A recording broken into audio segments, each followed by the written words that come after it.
Good morning, everybody. Welcome to Monday. How is everybody doing? It's a holiday in the US. So I hope you're enjoying your holiday weekend. We did have I believe we're going to have a little bit of sun today, which would be so amazing. My poor gardens. Oh, yeah. Well, we're getting to it this week. All right. I hope everybody's doing great today. Let's see what wants to come through. What wants to come through for you? Going to start the June readings this week. So you'll see those starting with Gemini. Happy birthday, Gemini. Finding sanctuary, opening to your spiritual source. Look at this. Stepping into power. Wow. Uncovering treasure. There's the dragon. Beneath the surface lies a great bounty. Been talking about the dragon for a week now.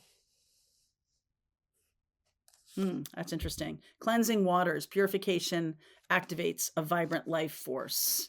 So there are things going on the planet right now that I in my reading yesterday, for whoever needs to hear this, there was a huge activation, or there's going to be a huge activation over the next 3 weeks of people who are seemingly have not been either paying attention or who are not really in the spiritual path. And I feel like in the next 3 weeks especially, when we get to Lionsgate, you're going to see some big differences, some big change in your life, in the world in general. So I'm going to chalk a lot of that up to Saturn moving into Aries. I talked about that last week if you want to catch some of those readings. Underneath is the 10 of Wands, the Hanged Man, Death, the 4 of Pentacles, and then there's the Empress. So there's something about everything getting turned upside down only to kind of run to a nurturing person. And I feel like you guys are the nurturing people. You're the ones who have been paying attention, who have been, sort of moving away from what's going on in the world. I feel like it's finally coming to some kind of head here. Okay. And this could be a financial upheaval that we're going to see in the next 4 weeks, 4 weeks. Okay. So pay attention to that. 2 of Pentacles, the World. Look at that.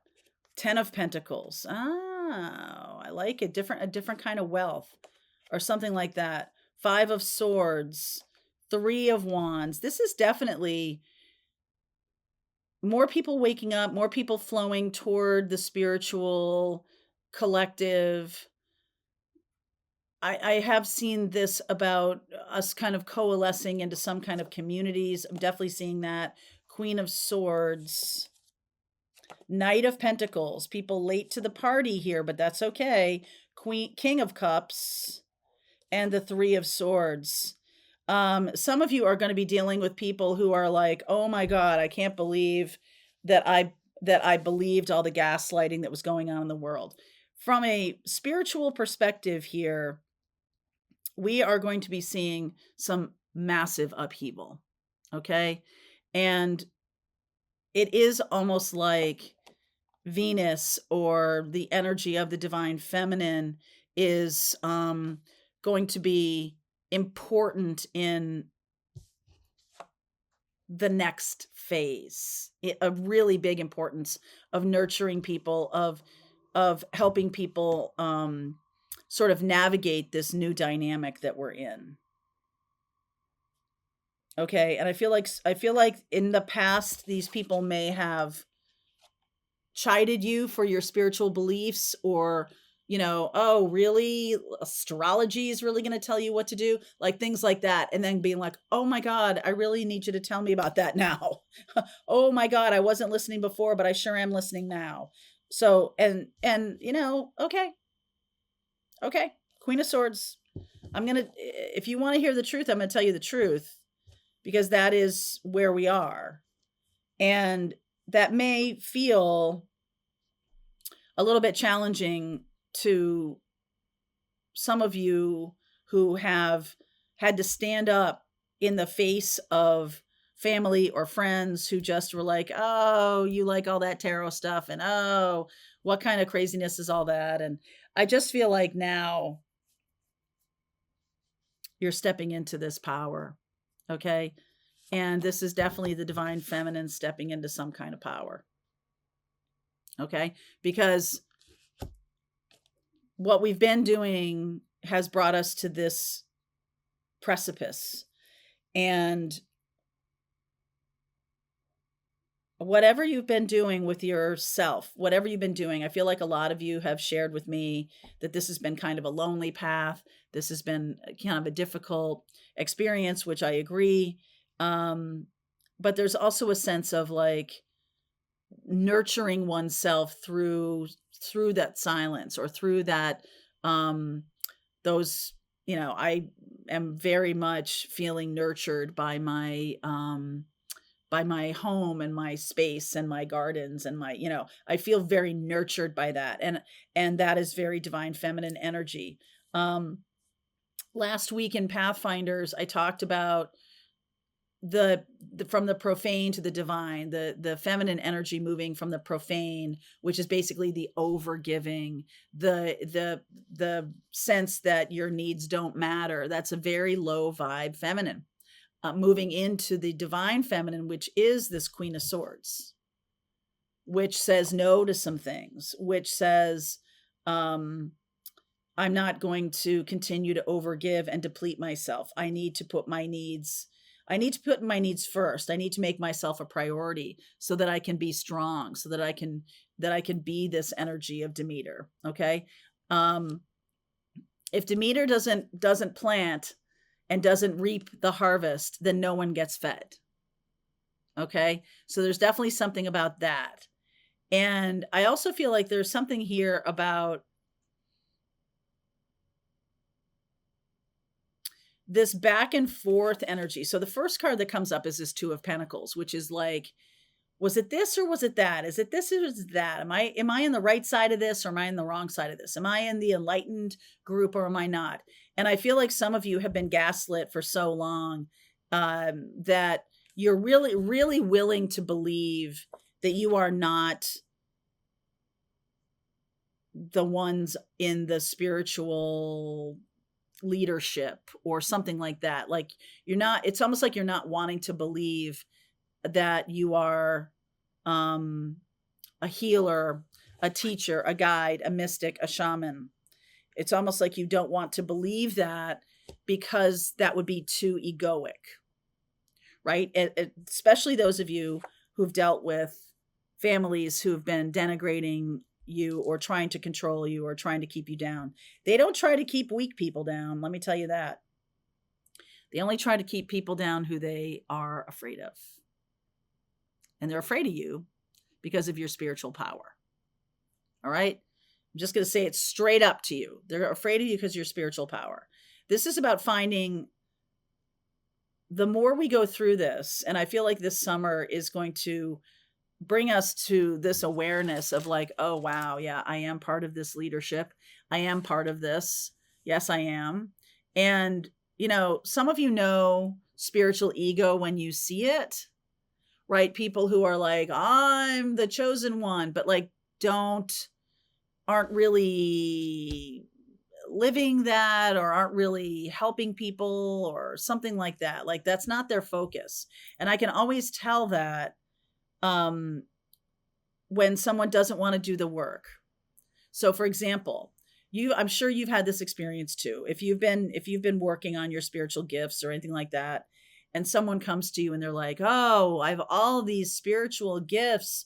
I see all this and I see all that. And my answer is usually like, hey, okay, like buckle down and do the work, because it's one thing to have these gifts naturally open to you. It's another thing to do the practice, have the discipline to meditate, have the discipline to grow these things and to shift them into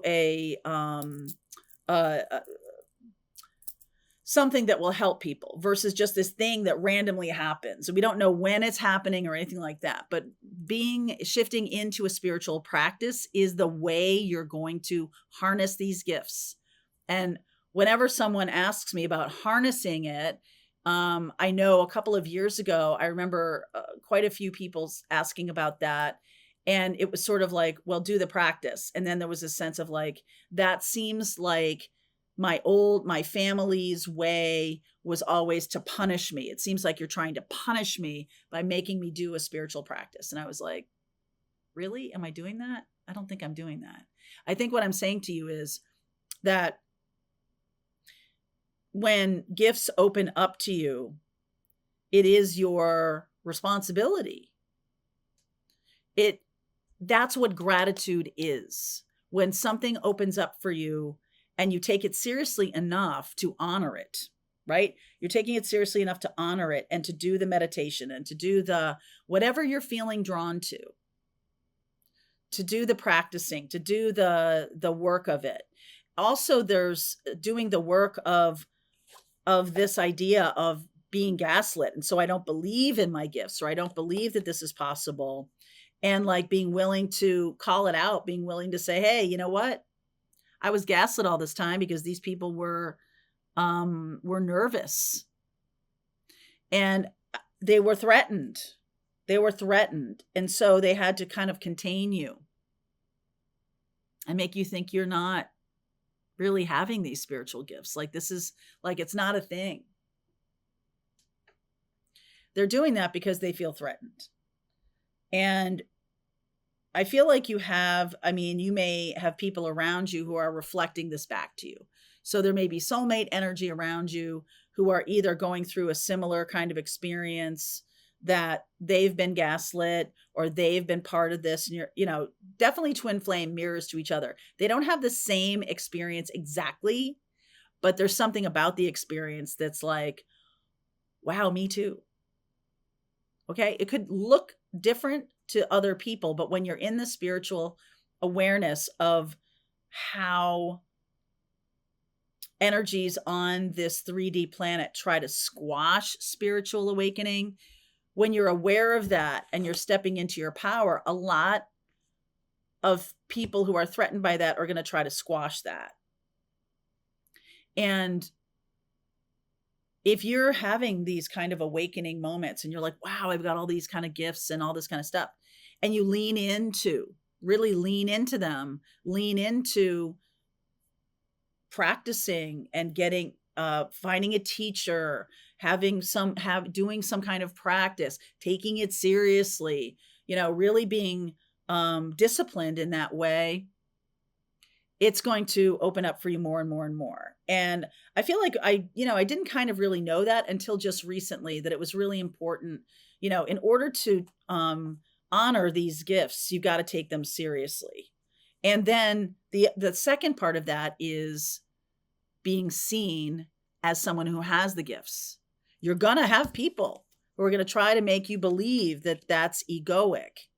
But the difference is, I want to say to you, the difference between someone who is like, I'm just so special and magical, and someone who is special and magical and takes it seriously is someone who is in a mindset of service, in a mindset of, I'm here to use these gifts to help people. And then back to that profane versus divine feminine. That divine feminine doesn't overgive. Divine feminine takes your own needs seriously.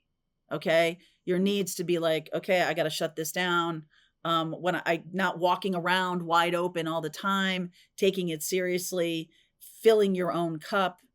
I feel like then you become a tremendous example for other people with the spiritual gifts. Also, putting yourself out there so you can be seen. And I feel like there's a fair amount of people who are doing the work, but are afraid of being seen for whatever reason, corporate America, their family, whatever it is. And so they kind of turn it into, you can't find me kind of thing. Like that shows that I'm special and unique. And I want to say to you that what is going to be happening here is there's going to be such a need that you're going to have to, because of the energy of service, going to have to step into that and say, okay, I'm willing to be seen. I'm willing to be seen doing this. I'm willing to be seen being part of this community. I'm willing to be seen because I take it seriously. I have gratitude for these gifts. And the way I am honoring that is to be of service. So, whatever that looks like, if you are seen to a community and then that's how people find you, awesome. If you're being seen, but there's a sense of like, okay, and you have a discipline and you're doing it, you know what you're doing here, and you're honoring it, you're being in a place of like, okay, spirit, come through me to help this person with this particular issue. Okay, spirit, come through me to help who's ever watching this video find their way. Right? Like, I don't think I'm helping you to find your way. I think spirit is helping you find your way.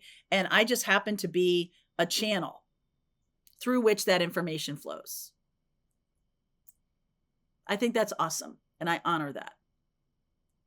And I lean into it. Okay. So what is this Queen of Swords here for you? I feel like this is a real clarity around this.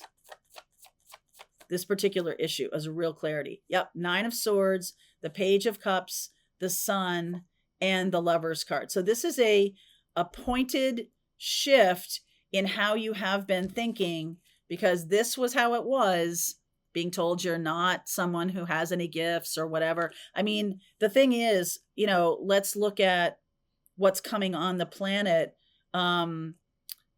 We've been talking about autism in Pathfinders quite a bit, about people with autistic children. And I'm like, these people see both sides of the veil. They are absolutely coming to earth to show us and teach us in a way of teach us a way of seeing reality from a different angle, from a different aspect. They see both sides of the veil simultaneously.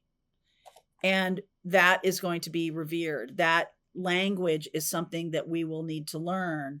And whatever your gift is, however you're presenting, it comes with a time of, I'm afraid of this, or I don't know can I be seen doing this? Is this something that I even want to? And then there's this reverence of like, okay, I'm going to take this as like a gift that's coming through to me, and I'm going to take it seriously. The Sun card, I'm going to be shining and be seen. I'm going to make that decision. Okay. I'm going to make that decision. Some of you also are being, are having people come to you for healing or for things like that. And you're like, oh, I don't know if I can do this. Like, yes, you can. Okay. Yes, you can. What is this down here? Now, this Knight of Pentacles, King of Cups, and 3 of Swords. What is this part of the story down here?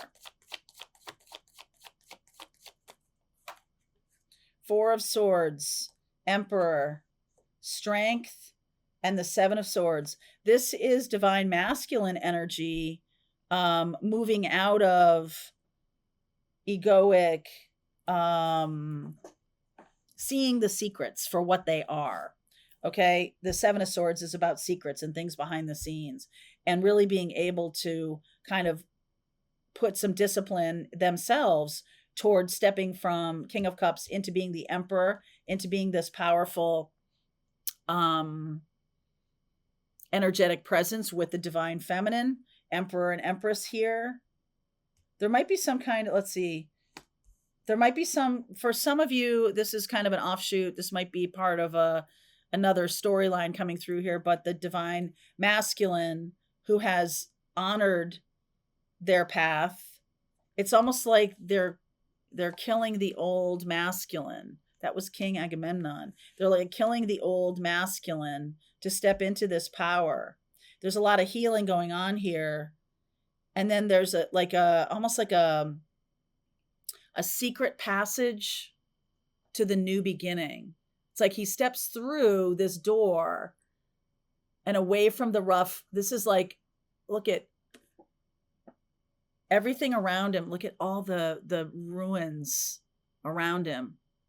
And then taking the truth, stealing the truth, and going through this door, going through to the new beginning, the new world. Wow. Wow. That's a good use of masculine energy right there. Right there. All right, so let's continue on. If this is your story, we're going to look at what we don't see coming. We're going to look at the next 30 days. I really want to dive into the divine feminine, divine masculine here. Not saying that this is a twin flame reading, not necessarily, but I am seeing this, just saying. So let's keep going with this reading and see where we go. I just feel like this has to do with the balancing of our energies around our spiritual path and needing to kind of get rid of something, get rid of some energy that has held us back, especially other people. Okay. All right. Link is below if you want to continue on. If this is your reading, Pathfinders, let's just keep going. All right. I hope you enjoyed that video. If it was helpful to you, please consider liking this video and sharing it with anybody who might have a need for similar kind of information. And if you like this video, check out these videos.